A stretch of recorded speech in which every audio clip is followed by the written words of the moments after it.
Sem delongas, irmãos, abra sua Bíblia na carta de 1 Coríntios. O capítulo é o 15. O versículo 19 ao versículo 22.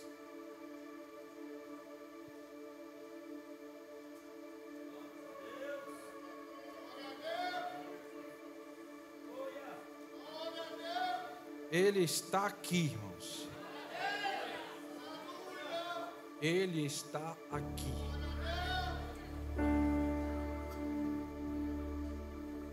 Primeiro Coríntios 15, 19 diz assim: se esperamos em Cristo só nesta vida, somos os mais miseráveis de todos os homens. Mas agora Cristo ressuscitou dos mortos e foi feito as primícias dos que dormem. Porque assim como a morte veio por um homem, também a ressurreição dos mortos veio por um homem. Porque assim como todos morreram em Adão, assim também todos vivificaram em Ele é a esperança da igreja. Amém? Escute. Paulo, escrevendo esta carta, ele tem um endereço e tem uma situação a tratar com o povo de Corinto. E a mensagem central de Paulo a esta carta é o reconhecimento do povo de Corinto ao senhorio de Deus.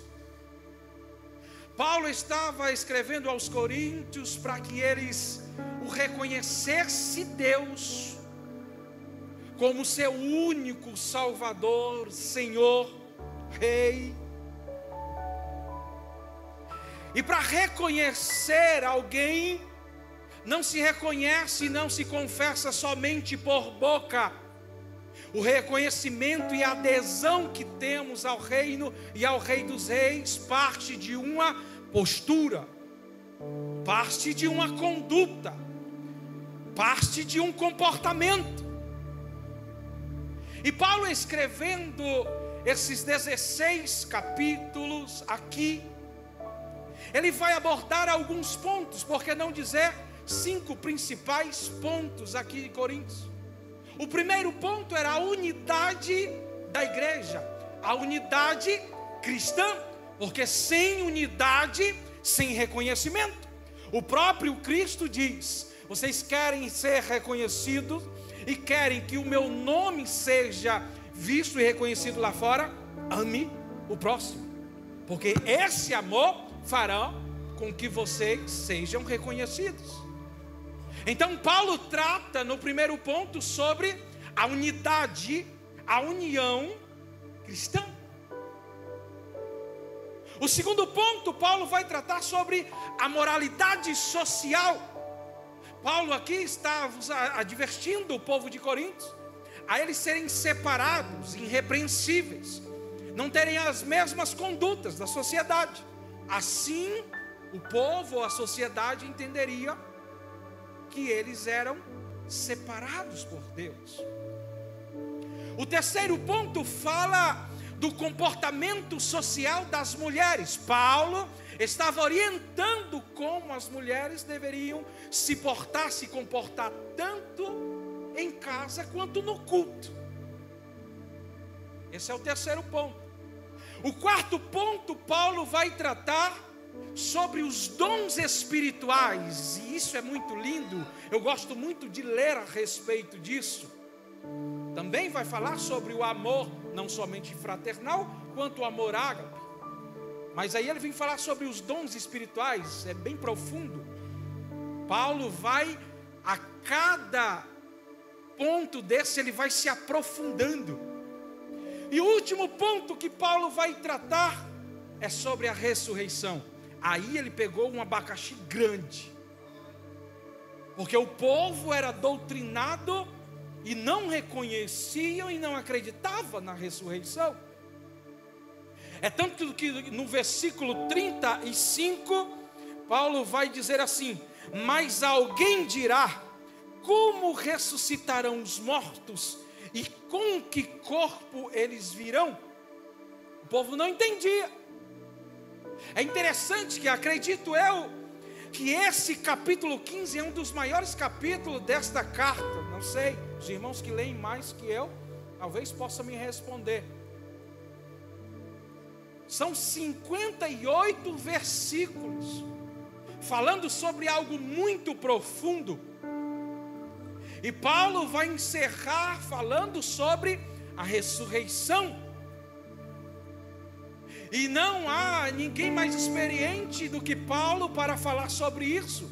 Irmão Alexandre, sim. Pedro foi o primeiro a ver, outros viram, que entre os outros homens viram. Mas Paulo diz assim: eu fui o último. Eu fui o último a ver. Deixa eu te falar uma coisa. Quando Paulo está dizendo aqui que ele foi o último a ver, e ele se aprofunda sobre este ponto, ressurreição, ele tem conhecimento de causa. Porque conhecimento de causa não é somente ter caminhado com Jesus, ter visto a crucificação de Jesus e em seguida a ressurreição. Não. Paulo teve uma experiência mais profunda, porque ele diz que muitos viram, e ele viu por último, e ele era um servo que nasceu em tempos diferentes. É até pesado uma palavra que Paulo usa aqui, que ele diz que não era digno de ser chamado apóstolo, porque ele nasceu como se de um tempo, ou como se de um ato abortivo. É uma das passagens que tem, ou é uma das versões que tem. Outras versões diz que em tempos diferentes, ou fora do tempo. Aí Paulo vai falar sobre a ressurreição. Aí lembro-me do Evangelho de Marcos capítulo 9, a partir do verso 2. Marcos capítulo 9, verso 2, vai falar que Jesus, tomando Pedro, Tiago e João, ele vai para o monte, e chegando no monte, ele se transfigura. Deixa eu te dizer uma coisa, há uma grande diferença naquilo que você vê e entende sobre a revelação de Jesus para com sua vida. Se fôssemos dar oportunidade a cada um aqui, ninguém aceitou e confessou a Cristo somente por um culto belo, um culto bem, e você sentiu aquela... Não. Cada um de nós temos uma experiência com Deus. Olha a experiência que Jesus quis que Pedro, Tiago e João tivessem. Parece que Jesus estava dizendo que não era suficiente somente eles caminharem, eles aprenderem com Jesus. Não, eles precisavam ver mais profundo. Pega isso aqui, porque quanto mais você se aprofunda, quanto mais você se aproxima, mais Deus se revela. Quem gosta de estar no raso, aprende o que é raso, mas quem se aprofunda, vê coisas que o mundo não vê. Pedro, muito empolgado, não entendeu a revelação e disse: Senhor, podemos aqui erguer um altar para ti? Ele não entendeu, irmãos. Quantos não entendem? Quantos não entendem o chamado? Quantos não entendem a revelação? Quantos não entendem a aproximação de Deus para com as nossas... Ele não entendeu. Parece que Deus teve misericórdia e disse assim, eu com minhas palavras: Pedro, mais uma vez, não entende. Aí ele diz assim, esse é meu filho, somente obedeça. Ele não quis muito conversar. É assim, irmãos, Deus com seu filho Jesus Cristo, ele não gosta muito de conversar, tipo, ele não gosta muito de, quando ele quer resolver, ele resolve. Evangelho de João capítulo 5, vai falar sobre um paralítico que estava em seu leito, doido para chegar ao tanque.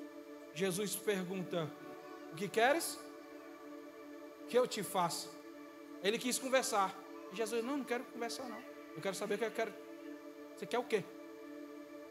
Tem gente que quer contar a sua história toda. Não, Senhor, é porque eu vim lá de trás.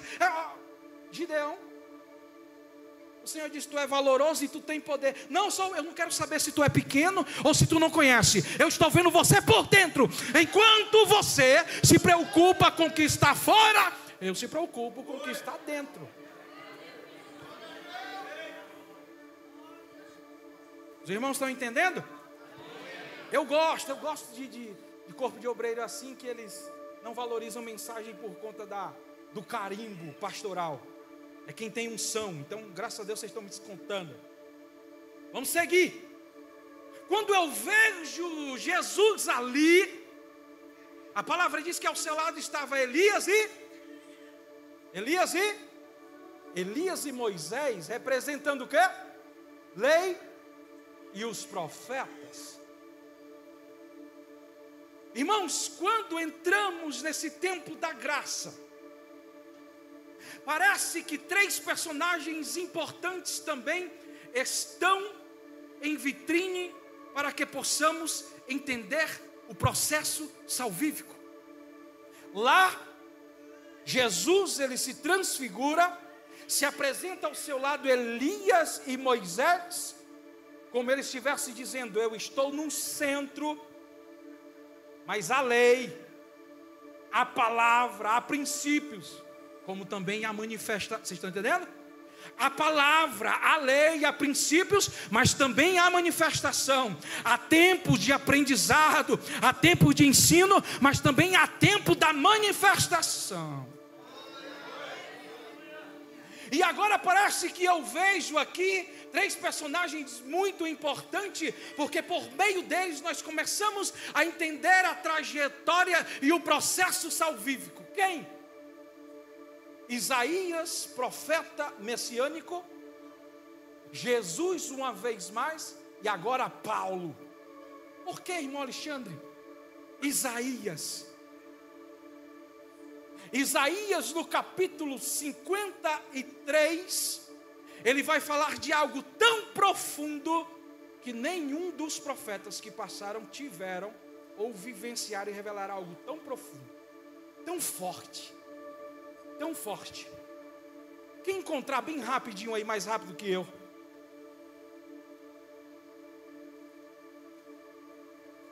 Não?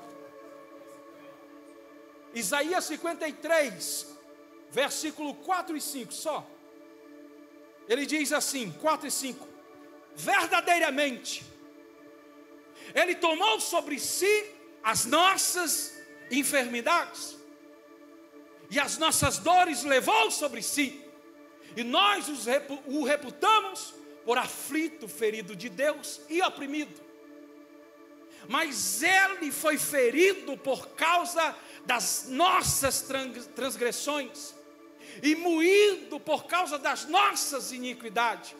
O castigo que nos traz a paz estava sobre Ele, e por suas pisaduras nós fomos sarados.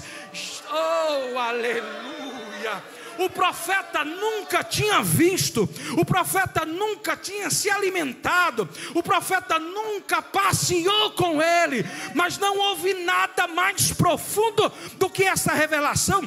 Tem teólogos aí dizendo que esta revelação ela foi tão profunda que parece que o profeta estava junto a Maria, João e Tiago aos pés da cruz no Gólgota, escrevendo o que ele estava vendo, porque foi profundo demais. Porque quem se aproxima, quem mergulha, vê, recebe, ouve, conquista. Quando eu leio esta passagem, eu começo a entender o processo salvífico. Porque, olha o que é que Lutero fala a respeito disso. Lutero, em suas escritas, diz que se pelo menos todos os cristãos, o mínimo possível, pudesse decorar e ler, ou citar esta passagem decorada, não precisa nem ler.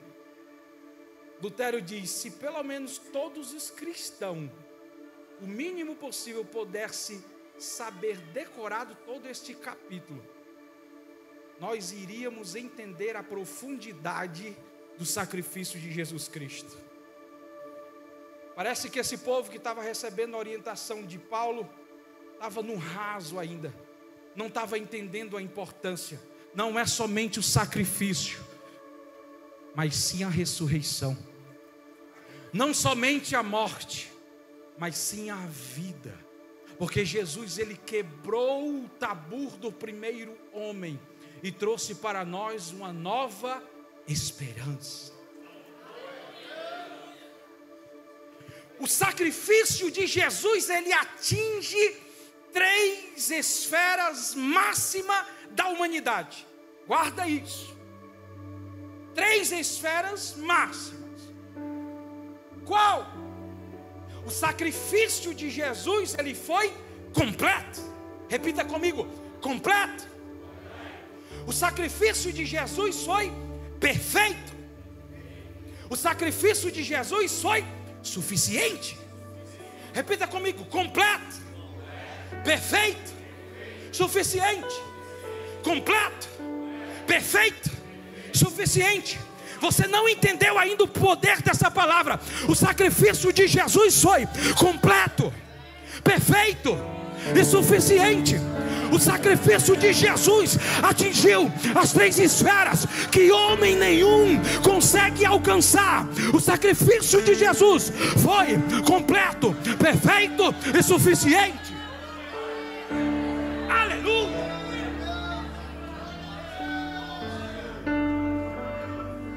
Aleluia!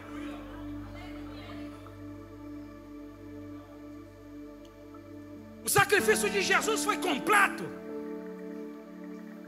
Não tenho que calcular para saber o que faltou. Marcos capítulo 8, 16 e 17 diz assim: no início da noite trouxeram-lhe muitos endemoniados, e ele com apenas uma palavra expulsou os espíritos, curou todos os que estavam doentes, para assim se cumprir o que fora dito pelo profeta Isaías: ele tomou sobre si as nossas enfermidades e pessoalmente levou as nossas doenças. O sacrifício de Jesus foi completo, foi testemunhado. Entenda, quando o diabo colocar em sua mente que algo que você fez não te faz digno de participar da mesa, porque o sacrifício do Pai foi completo. Aleluia! Quem não gosta de grito, aguenta aí. E quando o negócio está pegando, eu grito. Daqui a pouco eu estou encerrando. Quem não gosta de grito, segura um pouquinho. Como eu tenho uma vozinha muito lesada, tranquila, eu dou uns gritozinhos só para... Não em casa, irmão. Em casa não precisa de grito, não. Não é para mostrar que... Mas só para... Qual foi a primeira esfera, irmão, do sacrifício? Completo. Os irmãos estão pegando. Segunda esfera. Perfeito. O sacrifício de Jesus foi perfeito.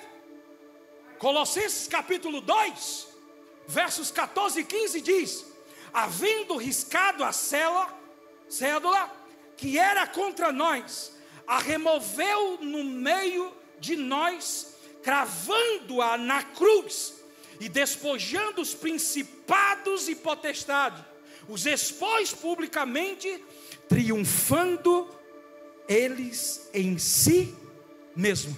O sacrifício de Jesus foi perfeito.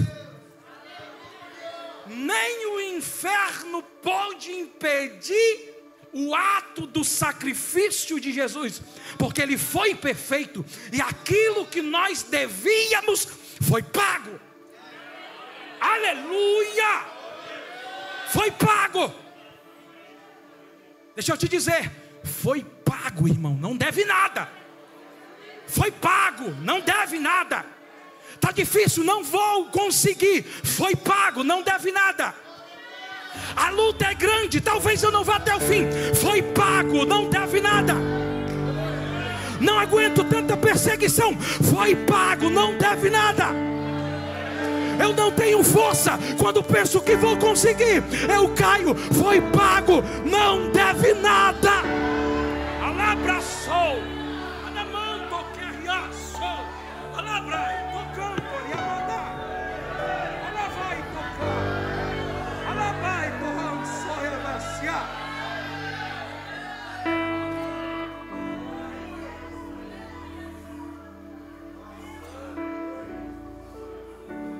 foi pago. Por último, o sacrifício foi suficiente. Suficiente. Hebreus capítulo 9, 28. Assim também Cristo foi oferecido em sacrifício uma única para tirar os pecados de muitos, e aparecerá pela segunda, não mais para eximir pecados, mas para brindar a salvação a todos que o aguardam, a todos que o aguardam, a todos que o aguardam, a todos que o aguardam. Quantos aguardam? Quantos aguardam? Quantos aguardam? Ei, não haverá mais remissão de pecado. Há um banquete, há um banquete, há um banquete. A mesa está posta, há um banquete.